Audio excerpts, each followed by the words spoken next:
પછી સૌરાષ્ટ્રમાં વિસરતા વિસરતા બાપુ ગારિયાધાર આવે છે અને ત્યાં રામજી મંદિરમાં રોકાય છે। ત્યાં બાપાના તપના પ્રભાવથી અનેક લોકો ત્યાં સત્સંગ કરવા આવવા માંડ્યા।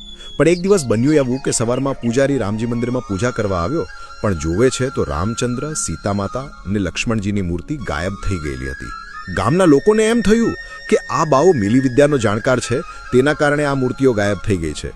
એમ કહી ગામના લોકો અપશબ્દ કહેવા માંડ્યા, બાપાને મારવાની તૈયારી કરવા માંડ્યા। ત્યારે ગામના ભલા માણસોએ આવીને સમજાવ્યા અને ટોળાને શાંત પાડ્યું। મંદિરના દરવાજે આવી જ્યાંથી સૌ લોકો દર્શન કરતા, ત્યાં ઊભા રહીને બાપાએ કહ્યું, રામજી, તારે જો ભાગી જવું હતું તો અમને પહેલાં કહી દેવું હતું। તારા લીધે મારે ગાળો ખાવી પડી, માર ખાવા પડ્યા। જા, મારે હવે તારી સાથે દોસ્તી નથી રાખવી। આમ કહી બાપા ત્યાંથી ચાલ્યા જાય છે। પછી મૂર્તિ મંદિરમાં પાછી આવી જાય છે અને ગામના લોકોને પસ્તાવો થાય છે।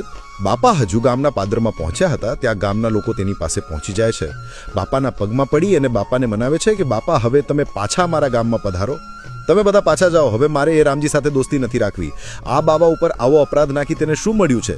એમ કહીને બાપા ગારિયાધાર છોડી દે છે। મિત્રો, તમને મારા વિડીયો પસંદ આવતા હોય તો વિડીયોને લાઇક કરી અને કમેન્ટમાં બાપા સીતારામ અવશ્ય લખજો।